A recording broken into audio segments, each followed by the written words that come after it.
Rascular's RouteMaster-Lite. First thing I'm going to do is I've downloaded the RouteMaster-Lite installer from the Rascular support website, which you'll need to register to get access to. We're just going to open that now to run the installer. So the installer is a familiar Windows installer. We just need to accept the license agreement, run through the installation process, and there we're done with that. The next thing I need to do is to actually place a copy of a valid license file, which I've got one here. Again, we can provide those. Just contact us at support@rascular.com if you'd like a demo license. I need to drag the demo license and drop it into the RouteMaster-Lite folder within the Rascular programs file directory. So you do that. I can now just start RouteMaster-Lite, the application from the command line. There we go. So I've got the application installed and I can verify the license installed by looking in the About box.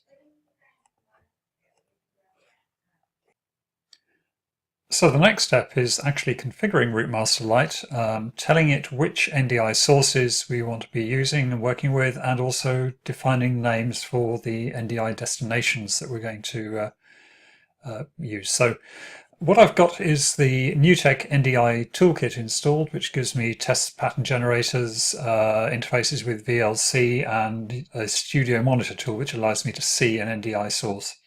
So as you can see, I've got the monitor here hooked up to just showing one of the test pattern generators. So as I switch different sources, that's all working. Let's go to RouteMaster-Lite and open the configuration. So the first thing we need to do is really configure these inputs and define the size of the router. I'm just going to go with a very simple 4 input 2 output router just to show how this operates. So set the sizes up.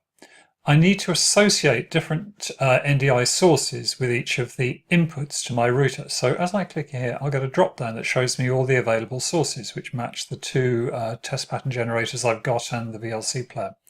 Obviously any NDI source on your network will appear here. So I'm just going to select one there, give it a name, TP1, and repeat this here with the second one, call that TP2, and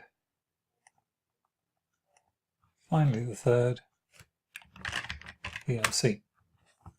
So let's just look at the destination names section now. Here I can define names for the outputs, if you like, of the virtual router. The way this works is the outputs that I create here, the names I give here, create new sources on the network that are then available to other tools. So an output from our virtual router we'll call the to program and preview. And that's all I need to do now. So we can run up RouteMaster-Lite, and we're seeing information about the number of connected clients, which is currently 0, which is good. To actually see the output of my virtual router, I need to go to the studio monitor and I'll see I get these 2 new extra sources available. So let's pick program here. What will now happen as I choose different sources from the menu here, we'll see them on the monitor. So that's showing me VLC, switch to test pattern 2, switch to test pattern 1.